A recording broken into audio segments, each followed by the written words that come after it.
Alternativa Sonora.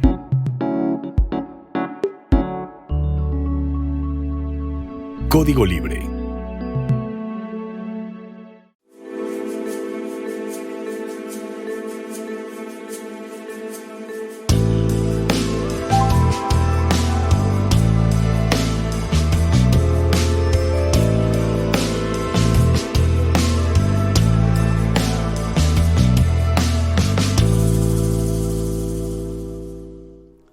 ¿Qué tal, amigos de Código Libre? Bienvenidos a una emisión más de Resiliencia en Línea. Hoy, como una de tantas veces, me acompaña y me da mucho gusto Edith Barragán. Hola. Edith, ¿cómo estás? Un gusto, qué gusto de veras estar contigo esta noche de miércoles de octubre. Qué alegría por todas las personas que nos están acompañando hoy en vivo y en directo. Y también qué alegría a todos aquellos que nos van a ver y escuchar de manera diferida durante el fin de semana, que les acompañamos haciendo sus labores domésticas y todo. Y qué alegría, ¿no? Estar aquí con ustedes en Código Libre. Pues ya le dice el agradecimiento a los amigos que nos pueden estar viendo desde diferentes plataformas. Gracias por vernos. Sí. Hoy quisimos, Edith más bien nos propone el tema ¿Me cuentas un cuento? La importancia de la literatura infantil y juvenil.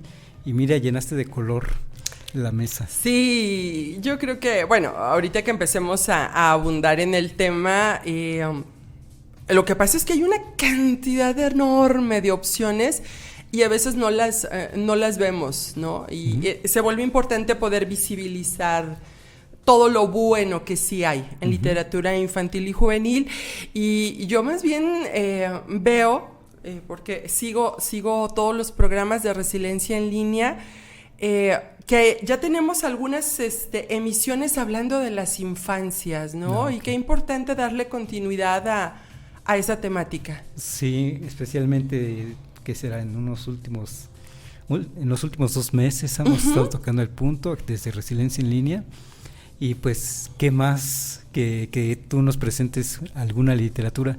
Parece una bolsa de dulces, mira, se antoja. Sí, todo de colores, ¿no? Sabrosito.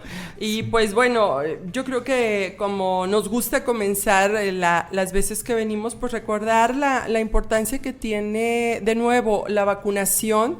Ahora que ya el clima comienza a cambiar en muchos lugares, ya se comienzan las campañas de vacunación contra la influenza. ¿No? Entonces yo les recomendaría a todos aquellos que les gusta vacunarse, que creen en las vacunas y sabemos lo importante que son, pues que estén al pendiente de la vacunación de la influenza. Cualquier cosa que sumemos para nuestra salud siempre será positiva. Recordar las medidas de higiene que nos han ayudado a estar bien, lavarnos las manos, si nos enfrentamos a cambios bruscos de temperatura, el cubrebocas, de veras, ayuda un montón. Si vamos a un lugar, a un espacio cerrado, el cubrebocas, de nuevo, creo que se trata de sumar. Ya está convirtiendo en una bonita tradición eso de vacunarnos. Vamos a vacunarnos. Sí, vamos a vacunar. Es más, hasta organizamos grupos, ¿no? Eso se vuelve bonito. Y también ahora con los pequeños. Sí. También menores de 10 años también ya están yendo. Sí. También le está tocando que se ponen unos malitos, a otros no les pasa nada. Claro, como todos, ¿no? En nuestros cuerpos tan diferentes y esas reacciones tan diferentes. Y mira cómo son las cosas. Hace 2 años con todo el miedo y ahora los niños se vacunan, niñas se vacunan. Se ponen malitos y podemos hasta reírnos de ello, ¿no? Ya más relajados, digamos, de la situación. Sí. Pero importante seguirnos vacunando. Sí, importantísimo seguir cuidándonos. Importante también recordar que el otoño tiene estos cambios de temperatura muy drásticos, ¿no? Mañanas y noches muy frías. Mediodía, incluso la tarde de hoy aquí donde vivimos hizo un calor tremendo. Y claro, nuestros cuerpos sufren esos cambios y estar preparados creo que nos ayuda a llevarlo mejor. Y una manera de prepararnos son las vacunas, alimentarnos bien, las medidas de higiene, todo lo que nos sume para estar mejor. Oye, y si te parece, también como introducción, a manera de introducción, si quieres comentar algo a propósito de esta infancia, alguna reflexión que te nazca sobre este asunto de la infancia, del cuidado de la infancia, la protección de esta infancia.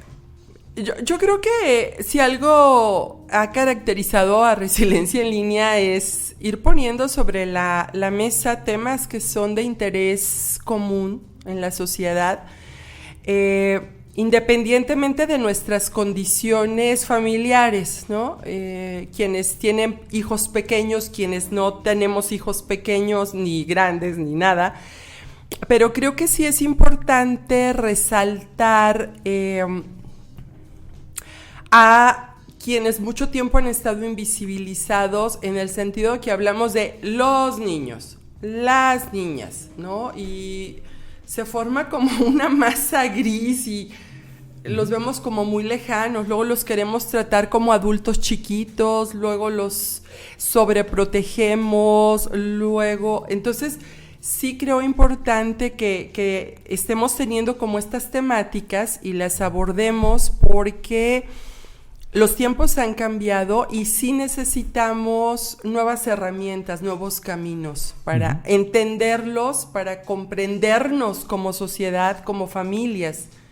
Creo que por ahí iría el sentido de seguir hablando de estos temas. Fíjate que me quedo pensando desde que nos propusiste el tema, ¿por qué tienen que leer los niños? ¿Cómo los convencemos de que lean? ¿Qué les decimos para que lean tanto a estos niños, niñas, como a sus familias? Sí. Mamá, papá, familia en general.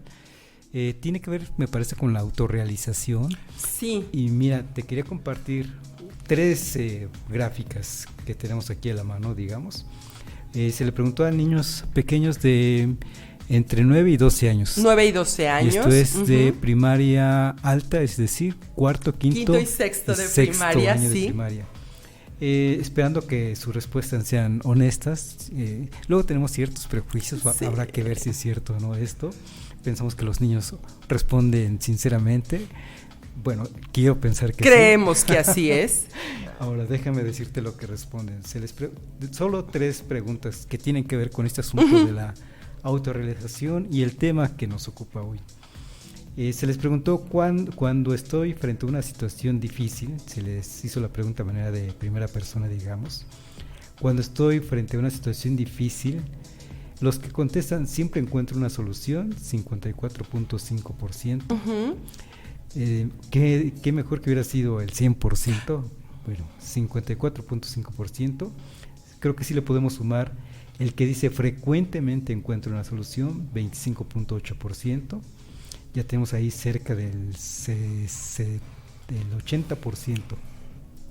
Luego, rara vez encuentro una solución, 16.4%. Y es donde ya nos tenemos que preocupar un poco por esa infancia que de repente no encuentra una solución. Y luego los que nunca encuentran una solución, es mínimo, pero existe el 3.3%. Entonces esto habla de pequeños que puede ser que estén fortaleciendo su autorrealización, su autoestima, el que se sienten incluidos socialmente. Claro. Y luego están los que les está costando trabajo esa inclusión, esa autoestima y finalmente esa autorrealización, porque les cuesta mucho trabajo encontrar una solución, rara vez la encuentran o bien nunca la encuentran. Te comparto otra gráfica. También se les dijo, yo me propongo metas a lograr. 58% dijo que sí, más o menos se asocia con los que dicen que siempre encuentran una solución. Claro, hay como una correlación positiva ahí. Ajá. Luego están los que frecuentemente se proponen metas, 29%. Y luego están los que casi nunca se proponen metas, 10.7%. Y los que nunca, 2.1%. Y también ahí podemos estar pensando un poquito en esas edades en situación un tanto de vulnerabilidad. Luego también que tiene que ver con este asunto de la autorrealización, me parece, la pregunta de ¿se me facilita expresar con mis papás las siguientes emociones? Ok. Alegría, el 95%, ahí como que no hay problema, digamos, ¿no? Qué bueno. Tristeza, a ella les cuesta trabajo, 51%. Se les facilita decirle en casa que se encuentran tristes. Tristes. O bien enojo, también el 49% les cuesta trabajo decir en casa que están tristes. Y también tiene que ver con este asunto de las emociones. Desde luego hay que trabajar con las familias. Sí, por con supuesto. estas cosas. ¿Por qué estos pequeños niñas, niños de repente les cuesta trabajo mostrar esas emociones, Uh-huh. habrá que verlo con ellos, pero también tiene que ver con este asunto de la autorrealización, y aquí es cuando encuentro una respuesta de por qué invitarlos a leer. Sí, Porque, mira, yo antes de el asunto de leer hablaría de la importancia que tiene el cómo contamos las historias. uh-huh, Porque cuando contamos historias estamos entendiéndonos como parte de una comunidad y eso nos ayuda a entender determinadas relaciones sociales. Seguramente a ti te tocó que alguien en casa te contara cuentos, uh-huh, quizá uh-huh. no diario, quizá una vez a la semana o en alguna ocasión especial. Se juntaba la chiquillada y alguien les contaba una historia. Uh-huh. Y entonces, esa función social de las historias nos ayuda a entendernos quiénes somos Uh-huh. y qué roles jugamos en la sociedad. Entonces, el contarnos historias nos ayuda a entendernos de entrada. Pero la otra cosa importante que ha sucedido con esto de que papá y mamá trabajan, uh-huh, ya no tenemos ese tiempo para contar historias, no nuestras historias, ¿no? Y entonces, ¿quién nos las cuenta ahora? Nos las cuenta la televisión, nos las cuentan las plataformas, nos las cuenta el celular. Y entonces, a lo mejor puedo sacar cosas bonitas de esas historias, pero muchas de ellas no me son significativas, no tienen nada que ver conmigo, no tienen nada que ver con mi entorno real. Uh-huh. Y entonces, el quien te cuenta la historia cuenta, ¿no? Uh-huh. O sea, cuenta como parte articuladora de nuestros contextos. Y en ese sentido también los cuentos llamados clásicos, estas fábulas, los cuentos de los hermanos Grimm, los cuentos de Hans Christian Andersen, las fábulas de Esopo, que es así como de viejitos, pues, de algún modo se volvieron universales porque todos nos alcanzábamos a referenciar ahí, uh-huh, ¿no? Y tenían una función social, ¿no? Uh-huh. El que te hablaran de una niña que cambia su voz por unas piernas, el que te hablan de una muchacha que se duerme hasta que alguien llegue y la despierta. O sea, había una función, tenían un porqué. Uh-huh. Y el asunto es que muchas de estas historias ahora han sido apropiadas, ¿cómo dicen ahora? Les gusta ese término, uh-huh, la apropiación cultural. Uh-huh. Y cómo las grandes compañías las han adaptado y a veces han perdido su verdadero significado, ¿no? Ahora todo, si no es Marvel, si no es DC, si no es Disney, si no es Star Wars, ya no nos importa. Uh-huh. Y entonces perdemos el referente. Uh-huh. Fíjate que a propósito de que primero que me gusta cómo lo planteas, uh-huh, la literatura, el cuento como una construcción social, de eso se trata. Es una construcción social. Tenemos que ver justamente este tipo de ejemplos, uh-huh, literarios como una construcción social, sí, en donde también el individuo que lo lee es parte de esa construcción. Sí. Me parece que incluso también tiene que ver con esa autorrealización de las personas, esa inclusión social de las personas, el que la literatura te abre mundos que no imaginabas, digamos, ¿no? Claro. Te puede abrir la perspectiva de, ay, miren, este autor está hablando de lo como yo me siento. Claro. O está proponiendo alguna perspectiva que yo no había contemplado, pero que tiene razón. O que incluso el protagonista del cuento pudo resolver una situación complicada, o pudo, uh-huh, entender por qué no encajaba en la sociedad, o pudo entender cómo trabajar en equipo puede lograr objetivos, cómo de repente, si me espero, soy paciente y trabajo en el mediano y en el largo plazo, lograré cosas.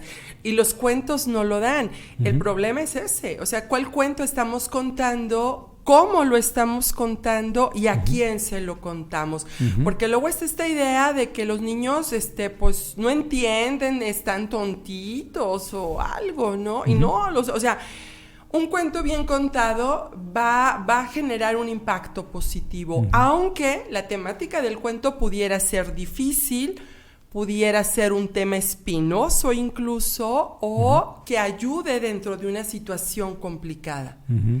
Y fíjate que tan es una construcción social este asunto de la literatura, que si tenemos una población que en su mayoría no lee, también es una manera de construir una sociedad, ¿no? Sí, por supuesto. Ya la podemos definir, digamos, pero también es reflejo de una construcción social, sí. De cierta manera. Sí, no, y que el hecho de no leer no es la crítica de, es que no leen, no, es que no te estás enterando de ciertas cosas, o te estás quedando fuera de ciertas discusiones, o no estás tomando en cuenta otra serie de perspectivas, ¿no? Entonces, por eso, digo, a ti y a mí nos ha gustado mucho platicar de libros y alentar esa lectura. Ahora bien, como dices, no es cosa de criticar al que no lee. No. Primero puede leer lo que quiera, ¿no? Sí. Abierto está la posibilidad de leer lo que se quiera. Después habrá que ver por qué no se lee, ¿no? Sí. Y las razones pueden ser muchas. Y aún así habrá personas que leen mucho, y luego habrá personas que no leen mucho, pero este asunto de esta encuesta está envuelta en un asunto de preguntarles, no directamente, pero sin inferir si la niñez, la infancia, en este caso de Michoacán, es feliz, o si tiene calidad de vida.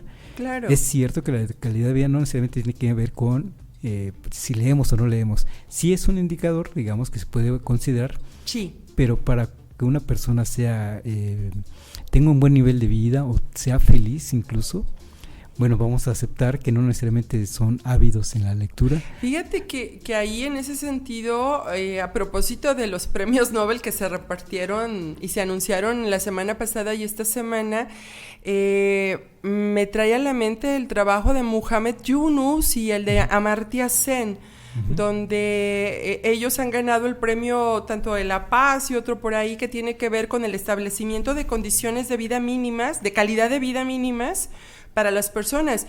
Y una de esas categorías tiene que ver con el acceso a los servicios educativos y culturales.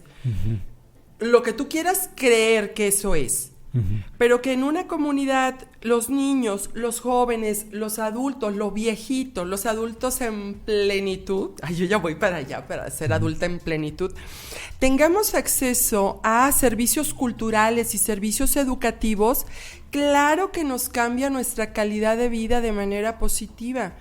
En el sentido de que un niño que se acostumbra a leer, que puede accesar a libros, que sabemos que es una mercancía cara, va a tener otras perspectivas de la vida y otros aprendizajes, y seguramente va a aprender que las vacunas son buenas, y seguramente va a aprender cómo la ciencia es un proceso largo, y seguramente va a aprender la vida de muchas personas que le pueden inspirar a ser mejor, y eso es calidad de vida.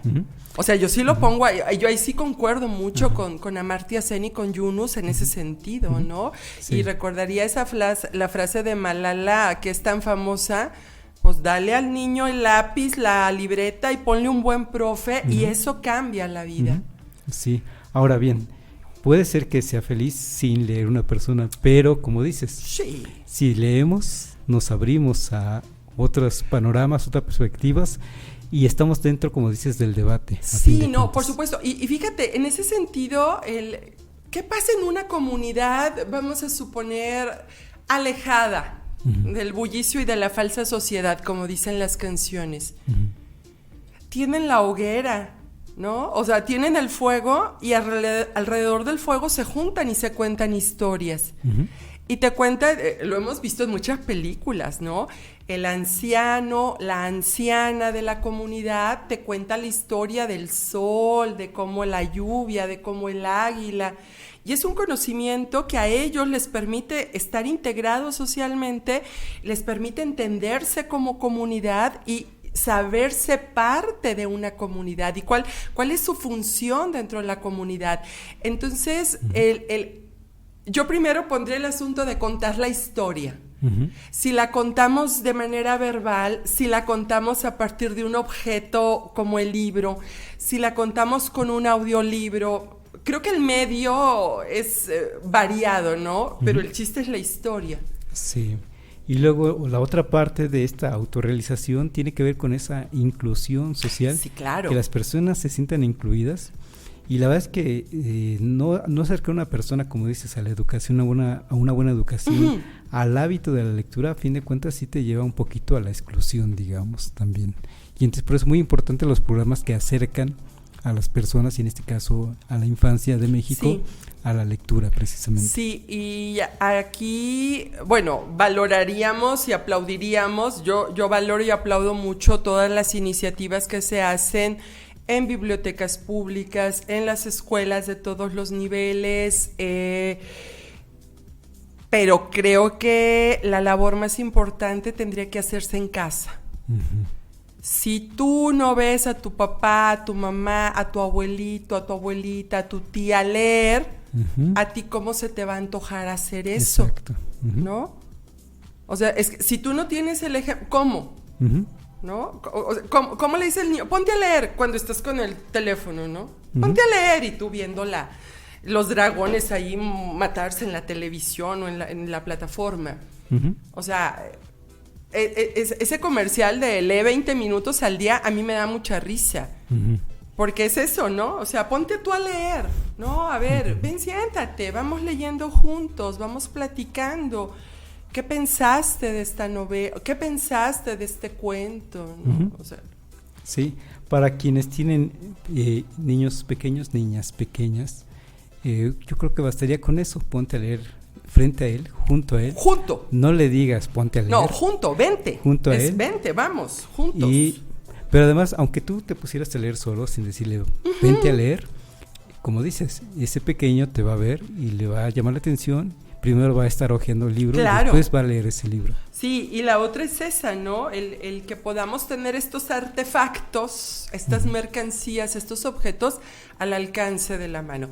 Sabemos que los libros son caros y que luego no están, tenemos prioridades a veces como familia, pagar la luz, el teléfono, pero si hacemos una alcancillita, pues podemos ir cada mes y medio, cada 2 meses, buscar algo. Mira, hasta en el supermercado, buscándole, encuentras. Y esa es la otra parte importante, porque luego dices, ay, pero ¿qué vamos a leer? O ¿cómo? ¿Qué le digo a mi niño que lea, no? Y luego queremos recetarle cosas que ni están adecuadas a su edad, que ni las va a comprender. Y pues por ahí, ¿no? Porque lo que vas a hacer es que la criatura rechace la lectura, ¿no? Entonces, en ese sentido, hay una iniciativa que se llama IBI. Es I, B de burro, Y de yoyo, ¿no? IBI. Y hay IBI México. IBI, ellos conciben, es un grupo que concibe la lectura como una herramienta fundamental para el autodesarrollo. Para el autodesarrollo. Y para ellos el acceso a la lectura es un derecho que debe de estar garantizado para todas las personas. Y su énfasis son los niños y las niñas. Si tú le pones IBI México, te va a llevar a una página muy bonita. Y este grupo cada año saca la guía IBI. Y en esa guía te recomiendan lecturas por edades. Y eso está bien padre, porque hay libros recomendados para los que ni siquiera pueden enfocar sus ojitos, es decir, los bebecitos. Hay libros recomendados para niños de 1 a 3 años. Y ya sabes que esos libros van a estar llenos de dibujos, de colores, de cosas hermosas. Luego, libros para los que apenas comienzan las letras, comienzan a conocerlas. Y entonces te los va clasificando por edad y por desarrollo lector. Y entonces lo que ellos hacen es como en estas recomendaciones cuidar que esa recomendación que te hacen sea adecuada. Entonces uno dice, no sé qué quiero que mi hijo lea, pero busco en la guía IBI qué me recomienda. La otra es, pues acércate a un bibliotecario, ¿no? Para que te oriente. Y la otra es, pues búscale, ¿no? Pregunta. Preguntando llegamos hasta el infinito y más allá. Pero el asunto es ese, ¿no? El cómo nos acercamos a los libros y que podamos tenerlos ahí cerca. Uh-huh. Oye, es que comentaste que esta organización IBI considera que la lectura es un derecho de estas infancias. Debería de garantizarse, dice. Estoy viendo los derechos que establece la Ley General de Protección de Niñas, Niños y Adolescentes. No está explícito esto de la lectura, pero sí está el asunto de la educación. Claro. Además está el asunto, me parece que está vinculado junto con esto, al descanso y al esparcimiento. Sí. A la libertad de convicciones, de pensamiento, de conciencia y cultura, y a la libertad de expresión y de acceso a la información, como que empata. Asunto, cómo nos informamos, o la infancia cómo se entera de sus derechos, pues por medio de estos otros derechos a su vez, la educación. Y que la otra es completamente congruente con el objetivo 4 de la Agenda 2030 o los famosos Objetivos del Desarrollo Sostenible, ¿no? Que es educación de calidad. Ajá. Y en educación de calidad tendríamos que contarnos todos. Sí. Desde los chiquitos hasta los más grandes, porque nunca dejamos de aprender. Que justamente, según nos lo planteas aquí, tú misma, Edith, precisamente IBI está apoyada o orientada o alineada, digamos, a estos objetivos de desarrollo sostenible. Claro. Y es que, hace sentido, Carlos, en el sentido de que un niño, una niña, un joven, un adulto que puede leer tiene otras perspectivas, pero si tienes otras perspectivas, quizá entonces también aprendas a colaborar, aprendas a cuidar el medio ambiente, aprendas a respetar a quien no piensa como tú, a quien no cree como tú, y que entonces no lo veas como un enemigo, sino que lo veas como una persona que es diferente, punto. Sí. Y no nos tienen que dar miedo las diferencias, al contrario, deberíamos de celebrar las diferencias de todas las personas con las que convivimos porque nos enriquecemos de ella. Oye, Edith, bueno, para empezar te manda a saludar Maluz Tafoya. Maluz un abrazo hasta Río Grande. Sí le dije en la mañana, es mi compañera y yo le tengo mucho cariño, qué bueno que nos está viendo. Y a propósito de que hablas de cómo acercar la lectura a esta infancia, si nos quieres ir platicando de algo de lo que tienes aquí. Sí, mira, hoy me traje algunos ejemplares que tengo. Los otros los tiene mi amiga Selene Guzmán, a quien le mandamos un abrazo muy grande, así como para decirle, ay, Selene, ya regrésame mis libros, ¿no? Además, Selene, que es una amante de la lectura. Increíble. Y ella de literatura infantil sabe un montón, quiero decirte, sabe muchísimo. Y además le gusta dar narraciones de cuentos. Claro. Leerlos en voz alta. Claro, porque esa es otra habilidad, ¿no? Que si quieres ahorita la platicamos, el asunto de compartir la lectura. Ajá. De lo que traigo hoy, todos son autores mexicanos menos uno.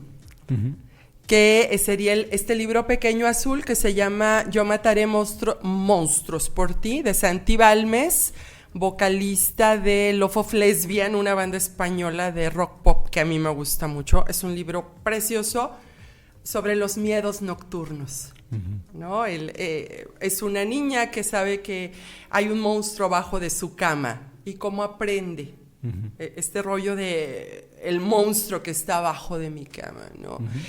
Y en México tenemos maravillosos contadores de historias y tenemos editoriales especializadas en contar historias para los más pequeños y tenemos ilustradores, porque esa es la otra, ¿no? La otra gran maravilla de los libros para los chiquillos es las ilustraciones. Entonces también hay que entender que es una conjunción de quien hace la historia, pero también quien la dibuja. Y cuando estamos pequeños, bueno, a mí todavía me gustan un montón los libros de pequeños porque te permiten esta relación, la palabra con la imagen. Y también entonces en tu cabeza se activan otras cosas maravillosas, ¿no? Claro. Entonces, ese es para niños muy pequeñitos, que incluso en la plataforma del botón rojo que pone videos en la computadora, tú le pones Yo mataré monstruos por ti y te sale el audiocuento. Es un cuentito chiquito, precioso, que a mí me gusta mucho. Entonces, y de ahí en más, todos los que traigo aquí son autores mexicanos y algunos especializados en algunos temas, otros que son como más de surtidito rico para la muchachada, y muchos de ellos publicados, por ejemplo, por editoriales muy importantes. Una de las que más hace cosas para chiquillos es El Naranjo, editorial El Naranjo. No, creo que este es del Naranjo, no me acuerdo. Hoy no alcanzó a ver la editorial, pero bueno. Entonces, mira, voy a ojear este poquito, voy a abrirlo, nada más para que vean la chulada del trabajo del la ilustradora en este caso es Chiara Carrer, que es una de las ilustradoras de cuentos más famosas del mundo. Y este es el cuento de un niño que no le gusta su cabeza. No le gusta su cabeza y entonces pues va a buscar cabezas distintas. Y entonces pues se va a poner una cabeza de pingüino, se va a poner una cabeza de humo, se va a poner una cabecita de animal, se va a poner una cabecita de cocodrilo, luego se va a poner una cabecita de batidora. Y de algún modo vamos entendiendo cómo podemos ser diferentes, ¿no? Con una historia sencilla. Sencilla. Pero bonita. Y te vuelves sensible, digamos. Sí, claro. A las personas distintas. Pero también el niño aprende desde chiquito que está bien ser diferente y querer buscar otros caminos, ¿no? De una manera sencilla, como dices. Claro, claro. Otro de mis favoritos es Antonio Ramos Revillas. Ese lo tienes cerca de ti, ese de Mi abuelo el luchador. Ese es un maravilloso libro. Antonio Ramos Revillas es director de la Casa del Libro y de Publicaciones de la Autónoma de Nuevo León. Tiene novelas muy padres, pero el trabajo que él hace en literatura infantil y juvenil también es maravilloso. Es la historia de su abuelito. Su abuelito era luchador, tenía unas botas de luchador, y es una chulada de libro, ¿no? Entonces, lo que estamos viendo es esta combinación de a lo mejor una historia sencilla, pero que va acompañada de imágenes, de formas, y eso nos provoca, ¿no? Nos provoca otros entendimientos y otras realidades. Y, por ejemplo, en el sentido de la lucha, creo que eso es algo que como mexicanos lo tenemos como muy presente, ¿no? Sabemos quién es el Santo, el Blue Demon, los luchadores pues más famosos, y en algún momento todos brincamos de un ropero o de una cama con un trapo amarrado aquí en el cuello queriendo volar como algún luchador, ¿no? Entonces nos identifica, ¿no? Entonces sí. me parece como muy lindo en ese sentido. No, es que me acordé le preguntan bueno, era una pareja de niños. Ajá. Uno de como 7 años, el otro de como 5. Le preguntan a uno, ¿cuál es tu mayor gracia? Y le dice el más grandecito, hacer una llave. Le empieza a hacer una llave. Una llave de lucha. Al de 5. Sí, claro. En fin, sí. No, le digo. Y entonces, es eso, ¿no? Darnos cuenta de que tenemos autores que trabajan y que se esfuerzan mucho en ello. Otro que a mí me gusta muchísimo es Bernardo Fernández Beff. Él tiene, hoy traje estos dos que están aquí al centro, El Instante Amarillo y Habla María. De Habla María me gusta mucho porque una de sus hijas de Beff tiene autismo. Y entonces él como papá, cómo vive y cómo trabaja todos los días como papá con una pequeña con autismo, ¿no? Uh-huh. Y la manera en cómo lo narra, pues te ayuda a comprender realidades que a lo mejor no vivimos tan cercanas. Lo que implica un chiquito con necesidades especiales, lo que implica tanto para el niño como para los papás, uh-huh, atender y cuidar a una persona así. Uh-huh. Y creo que permite comprender y acercarnos a realidades que a lo mejor no tenemos en casa, ¿no? Edith, como dices, estas ediciones son muy bonitas. Sí. Se ve que baratas no son. No. Y ese es el asunto, ¿no? La pregunta es si en nuestras bibliotecas públicas tenemos acceso a cosas así. Mira, voy a mover poquito de Laika, que es la historia de una perrita adoptada. Ay, una chulada. Oye, mientras jalas el libro, aquí sí, está comentando Pepe Sam. Desde Ciudad de México, un abrazo a mi hermano. Dice, ¿cómo enseñar matemáticas a su bebé? De Glenn Doman. Sí, ese es un libro muy, muy lindo y ayuda a que el niño desde pequeño como que comience a contar, a sumar y a usar su cuerpo, uh-huh, para el asunto del conteo. Uh-huh.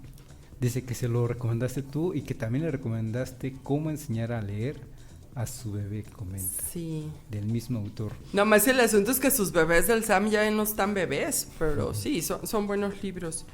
Mira, Fondo de Cultura Económica, todos conocemos ese editorial, que ahora su líder es nuestro amigo Paco Ignacio Taibo II. Uh-huh. Fondo de Cultura Económica tiene una colección que se llama A través del espejo.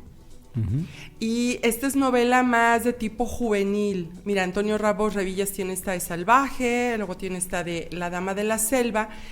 Y Fondo de Cultura Económica, en verdad, ha hecho un gran esfuerzo y los precios de los libros del fondo sí son amigables. Uh-huh. Y aparte esta colección Vientos del Pueblo, que son como folletitos, que son como revistitas, que están entre los 10 y los 18 pesos, el más caro, ilustrados maravillosamente, permiten acercarse a autores como muy importantes, muy grandes, uh-huh, con obras muy accesibles, y eso también está bien padre, ¿no? Porque de repente tú dices, ay no, pero ¿cómo voy a leer a Nelly Campobello? ¿Cómo voy a leer a Amparo Dávila? ¿O cómo voy?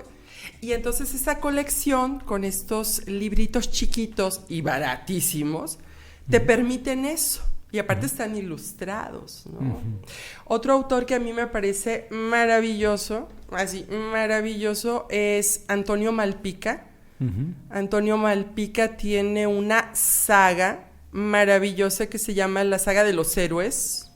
Uh-huh. Son como 5 o 7 novelas, pero aparte tiene trabajos así como individuales muy, muy lindos. Más como para chavitos de secundaria. Uh-huh. Muy, muy enfocados en ellos, que también es un público complicado. Uh-huh. La vida les cambia, ¿no? Nos cambia a todos cuando estamos en la secundaria. Y entonces son opciones relativamente económicas comparadas con otras editoriales, ¿no? Uh-huh. Y otra editorial que es maravillosa en ese sentido es SM. De hecho, ellos hacen premios y concursos muy importantes. SM es así, tiene una S y una M como sus loguitos. Tiene esta colección que a mí me gusta mucho, se llama Así ocurrió, Instantes de la Historia, y en el caso que muestro aquí es A mares llueve sobre el mar, que es la vida de José Emilio Pacheco narrada por su hija. Uh-huh. Y entonces es como, pues te voy a presentar a mi papá, ¿no? Y quién fue mi papá y dónde vivió mi papá y cómo lo vi. ¿Cómo imagino yo a mi papá ahora? Y de esta colección, Alberto Ruiz Sánchez escribe sobre Octavio Paz. Tengo uno de Sor Juana, que no sé dónde lo tengo, pero tengo uno de Sor Juana. Es que prestas libros, ¿verdad? Es que presto libros, pero me los van a regresar todos. Entonces es eso, ¿no? De repente hay autores que tú dices, es que son enormes, son grandes. Entonces buscas este tipo de colecciones, sí, que son muy lindas. O esta que es una chulada, que se llama El misterio del Club Atómico, de Paco Hagenbeck, a que siempre tenemos como muy presente en nuestra memoria y en nuestro corazón, porque lo extrañamos mucho. Y del misterio del Club Atómico son unos chavitos que son superhéroes que están en la frontera porque va a haber un ataque nuclear. Ajá. Y ahí hay unos agentes del gobierno, y entonces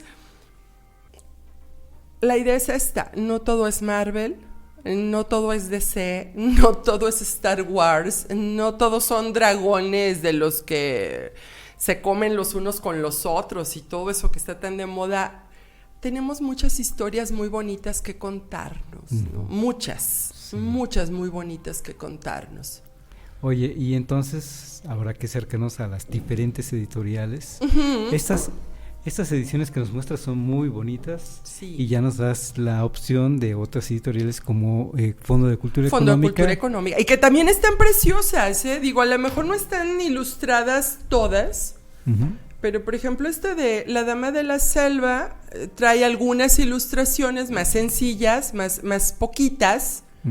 No es todo el texto ilustrado, pero trae, ¿no? Y a lo mejor no es así tan guau, pero sí. Y la otra es eso, ¿no?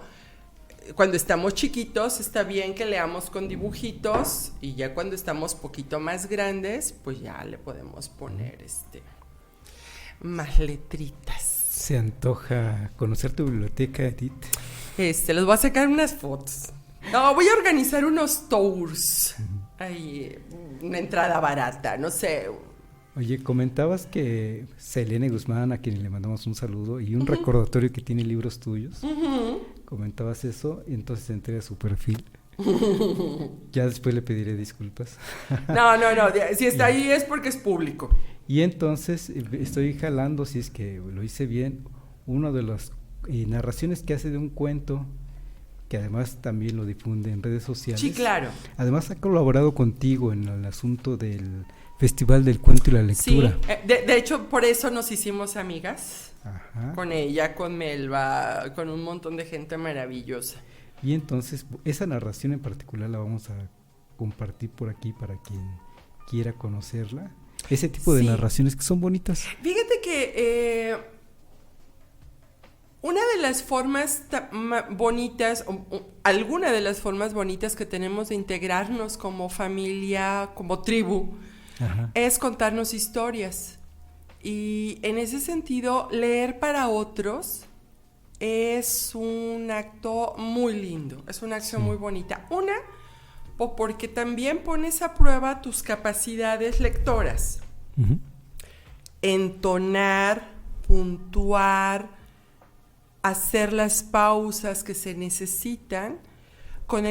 Leyendo cuentos, desarrollas esa habilidad. Las personas que luego de repente tienen este problema de a mí me da pena hablar en público, ay, es que empiezo a hablar en público y se me traba la lengua, me da mucho nervio. Comienza por leerle un cuento al chiquito de la casa, a tu abuelito. Porque también los abuelitos disfrutan mucho que les cuenten cuentos. Sí. Agarra un libro y cuéntale el cuento. O sea, y eso te va a ayudar a ir desarrollando esas habilidades de pronunciación, de entonación, de puntuación. También te va a permitir que tu ortografía mejore tremendamente, ¿no? Claro. Porque estás viendo las palabras escritas de manera correcta. Entonces, tiene muchas ventajas leer en voz alta, que es una actividad que nos gusta mucho fomentar. Y claro, leer cuentos infantiles tiene una gracia especial, porque le tienes que contar el cuento al niño, ¿no? Al niño, a la niña. Joven damita, caballero, acérquese, ¿no? Y eso te va a permitir que desarrolles esas habilidades. Es una manera de consentirse también a ti mismo. Por supuesto. Dándote el tiempo de leerle, como dices, a tu pequeño, a tu niña. Y generas una relación de calidad con el otro, ¿no? Sí. Con tus amigos, con tu familia, con quien estés compartiendo la lectura. Sí. Antes, acuérdate, ¿no? Había alguien en la casa, te estoy hablando de principios del siglo, ¿no? Decía, pues hoy vamos a leer tal capítulo de tal libro y se sientan y me escuchan, ¿no? En Orgullo y Prejuicio de Jane Austen, el primo Collins les dice, y ahora tendré el gusto de leer para ustedes un par de horas los discursos morales de no sé quién. Sí, es que soy de esa generación donde se hacía eso y me Sí, generas claro. mucha nostalgia. Pero ¿a poco no era bonito? Muy padre. Y estabas Sí. junto con tu familia y aparte había un sentimiento de unidad, de compartir un algo. Ajá. No le hace que le estuvieras picando ahí las costillas al primito, ahí picándole los ojos, ¿no? Pero había este asunto de la unidad. Y todavía jóvenes, adolescentes, había estos clubes de lectura. Y a veces también te gustaba escribir un poco.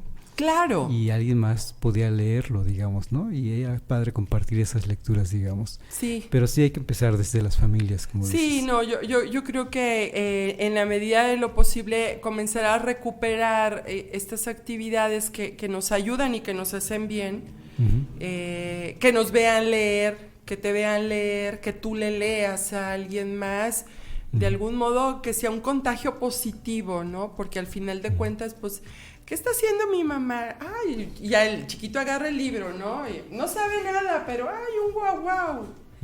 Y entonces, también conforme va conociendo las letras, pues a ver, ¿dónde están las A? Y ya, esta es A, esta es, no sé, pero vas generando dinámicas familiares. Y con todo esto que comentas, Edith, ¿cómo no estar de acuerdo en que la lectura es una construcción social? Sí. Oye, antes de que pasemos al asunto de que nos des algunas recomendaciones o alguna opinión del cine infantil y juvenil, hay otros autores que por aquí anotaste.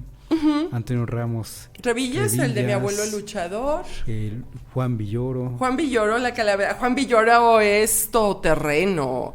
Tiene de la calavera de cristal, tiene el libro salvaje, que es como todo niño de secundaria tiene que leer el libro salvaje sí o sí. O sea, de segundo de secundaria, de primero todavía están morritos, pero de segundo ya chulada de libro. Y tiene una saga que es la colección del profesor Zipper, que es, y es del Fondo de Cultura Económica. Es más o menos como de este tamaño. De este tamaño, de este formato, las aventuras del profesor Zipper y la cuchara, las aventuras del profesor Zipper y la guitarra eléctrica. No, es una chula. Mi Juan Villoro. No, yo Juan Villoro le pongo un altar. Oye, ¿quién crees que ya respondió? ¿Quién creo que ya respondió? Para que le pidas tus libros. Mi amiga Selene. Ay, mi ya amiga contestó. Selene. No, ya sabe que cuando quiera ya me los puede regresar. Es que sabes que ella tiene, si no me equivoco, Donde viven los monstruos, de Maurice Sendak, que la historia es así. Un niño se porta mal, se le enoja a la mamá, va y se esconde, y según él se va con unos monstruos. Y hace monstruosidades y luego regresa con su mamá. Pero la historia es hermosísima. Pues Selene, ya sabes, antes de leer tu nota, primero regresa a los libros. Ya sabemos dónde vives, dice Edith. Saludos, queridos amigos, dice querida Edith, son 6 libros. Ahí está, ya ves, yo sé que me los va a regresar. No, aparte yo a Selene la quiero muchísimo. Y claro, lo que nos hace más falta es gente como ella, que ame la lectura, que promueva la lectura, sobre todo a los niveles donde ella trabaja. Claro. Nivel preescolar, nivel primaria, es básico. ¿Cuánto falta? Todavía falta un poco, ¿verdad? Para el Festival del Cuento y la Lectura. Es en el mes de mayo. Este año 2022, aquí en el municipio, lo hicimos en abril. Lo hicimos en abril, fue antes de las vacaciones de primavera o de Semana Santa. No hemos platicado sobre si habrá un festival el año que viene. Yo espero que sí, que más escuelas se sumen. Pero lo que sí ya tenemos casi en puerta es la Feria Internacional del Libro de Guadalajara, ¿no? Que es una maravillosa oportunidad de irnos y acercarnos a los libros. Muy bien. Sí, aquí dice la misma Selene que eres una de sus asesoras para la feria, el Festival Internacional del Libro. Sí. Bueno, no, con muchos saludos, con mucho cariño para Selene. Sí, no, la queremos un montón. Edith, tenemos 10 minutos, si quieres ya pasar al lado de la cinematografía infantil. Sí. ¿Tú qué has visto en el cine últimamente que digas, ay, me gustaría mucho que esta la vieran los chiquillos, la vea la chiquillada? Ajá.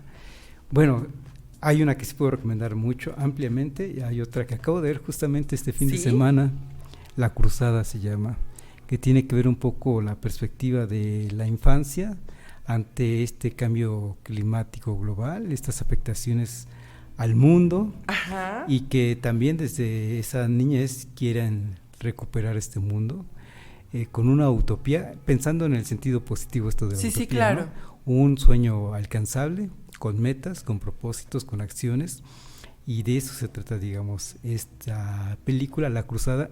Es a propósito del tour del tour de cine francés que está dando. Ya, con razón no la ubicaba. Es que pues tú sí vas a lugares donde en el cine pasan cosas Está en cartelera por si pueden ir a verla directamente en cine. Sí, pero es donde se exhiben funciones del Tour de Cine Francés de esta compañía que tiene como la C grande en azul, sí, ¿verdad? Sí. Sí, que aquí en esta ciudad, aunque tenemos una sucursal de esa compañía, las películas del Tour de Cine Francés no llegan. Y luego otra película más viejita, quizá de unos 4 o 5 años, quizá la ubicas, Isla de Perros. Isla de Perros de Wes Anderson me puede parecer la cosa más hermosa del mundo. Hay otras, bueno, es que hay varias, hay una... Sí. Simón, si te suena. Pero ándale, pero el asunto es ese, ¿no? Sí existe en el cine comercial opciones fuera de lo que los grandes estudios nos ofrecen para el cine. Es decir, de repente, si no es Disney, no lo queremos ver, ¿no? Ajá. O desconfiamos, como si Disney fuera confiable, ¿no? Y en ese sentido, yo no critico lo que Disney hace porque, pues, al final de cuentas es una empresa que responde a intereses económicos como muy concretos y muy precisos, ¿no? Lo que sí creo es que hay una pobreza en las ideas en muchas compañías cinematográficas. El hecho de que estén convirtiendo en los famosos live action clásicos animados. ¿Por qué me quieres volver a contar Pinocho? ¿Por qué me quieres volver a contar La Bella y la Bestia? ¿Por qué me quieres volver a contar Cenicienta? La que ya hiciste hace muchos años estaba bien, ¿no? Que tú digas, es que le hicieron cosas diferentes a la historia, 2, 3 detallitos nuevos, ¿no? Pero la verdad es que no hay una propuesta sólida, nueva, que tú digas, wow, eso me voló la cabeza, ¿no? Y entonces tenemos discusiones como de si el hada madrina de Pinocho, ahora en esta nueva versión, porque es una persona de color y calva, o si ahora la persona que va a representar a la sirenita en esta nueva versión es una chica morena y no es pelirroja. Y entonces nos clavamos en discusiones como que, pues que sea del color que sea. De entrada las sirenas no existen, ¿no? La podrían hacer. Bueno, no, la de Rigo Tobar sí existe, pero entonces nos desgastamos discutiendo cosas que no tendrían sentido, ¿no? Ellos hablan luego de repente de esta agenda de inclusión y no sé qué. De todos modos no vamos a quedar bien, pues, ¿no? Entonces, sí creo que habría que explorar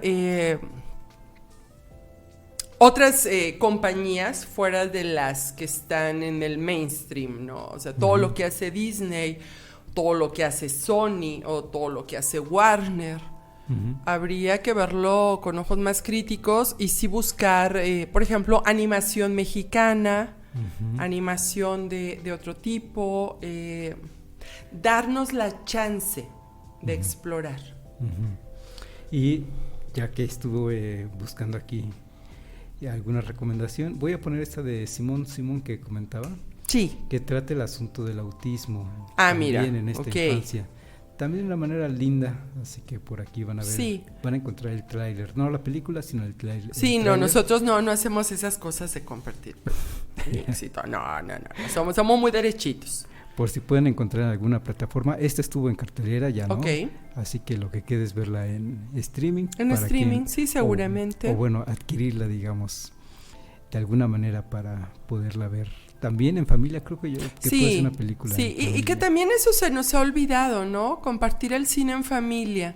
Uh-huh. Ahora con eso de que cada quien con su teléfono o su tele en su cuarto encerrado, también se pierde esta parte de, pues veamos juntos la película, compartamos este espacio, platiquemos de lo que nos provoca la película, si nos da risa, nos da miedo, decimos es una tontera. Uh-huh. Pero también eso nos permite expresar nuestras emociones, ¿no? Y nos enseña a expresar nuestras emociones, que luego son asuntos como complicados. Uh-huh. Edith, nos quedan 4 minutos, entonces ya para unas reflexiones finales. Empezamos el programa hablando un poquito del asunto de para qué leer desde la infancia. Bueno, ya comentamos que tiene que ver con la autorrealización de esta infancia, tiene que ver con la inclusión social de esta infancia. Por eso desde las políticas públicas también esperamos también que haya un programa, una política pública de inclusión de esta infancia en el asunto de la lectura infantil. Sí, por para supuesto. Empezar como, digamos, acercamiento a la lectura, al fomento, al hábito de la lectura, porque como lo comentaste, a fin de cuentas tiene que ver con calidad de vida, acercarnos a un mayor nivel de calidad de vida. De calidad de vida, así es. Sí, totalmente de acuerdo. Y la otra, no dejárselo todo a la escuela, no dejárselo todo a los profesores, sino que como familias, permitamos el acceso de los chiquillos a los libros, que no los vean como objetos inalcanzables o que se destruyen o que... Uh-huh. Tarde o temprano todos los objetos tienen una duración, ¿no? Uh-huh. Si los cuidamos, incluso eso puede ayudarnos, ¿no? A enseñar a los chiquillos a cuidar sus cosas, cómo uh-huh. cuidamos los libros, cómo los acomodamos, uh-huh. cómo los clasificamos. Entonces también se puede volver un objeto de enseñanza uh-huh. en ese sentido, uh-huh. ¿no? De enseñanza en todos los sentidos. Así hemos es. Hecho, ya lo comentaste, para saber cómo escribir, para saber redactar, para las pausas a la hora de leer también. Sí, por supuesto. Pero sí, es una construcción social, me gustó eso que comentaste, es una construcción social. Una sociedad entonces es reflejo también de estos hábitos de lectura y viceversa. Sí, y que al final de cuentas creo que en nuestros imaginarios colectivos tenemos muchas historias que no nos hemos contado, ¿no? Uh-huh. Pienso hoy a propósito de la conmemoración del día 12 de octubre, antes Día de la Raza, Día del Descubrimiento de América, ahora ya no sé cómo llamarlo y no sonar políticamente incorrecta. Uh-huh. Nos contaron una historia, ¿no? Nos contaron una historia de un señor en unas barcas que se llamaban carabelas y llegó acá y nos descubrió. Luego nos contaron otra historia, que no nos descubrieron, ya vivíamos, nos saquearon, nos maltrataron, bla, bla, bla. Pero no es toda la historia, ¿no? O sea, aquí había gente que vivía, convivía. En algunos lugares a estos que venían de lejos los recibieron bien, en algunos lugares no.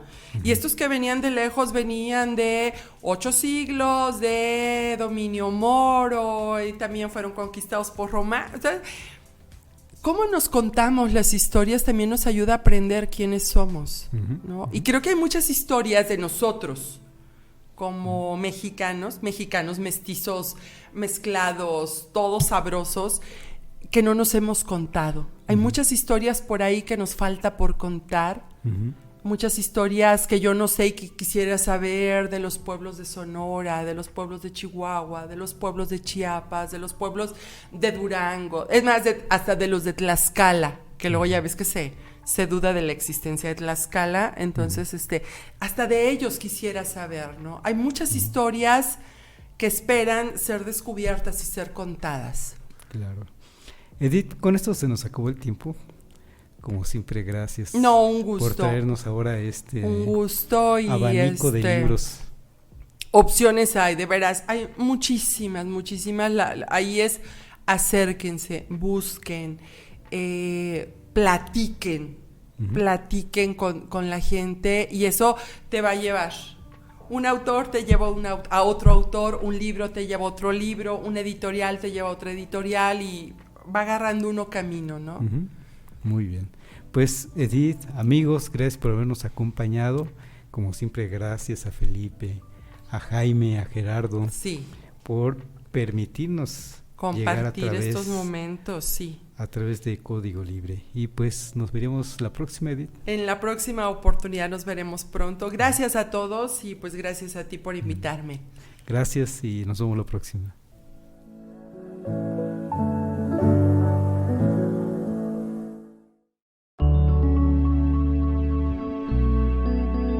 Código Libre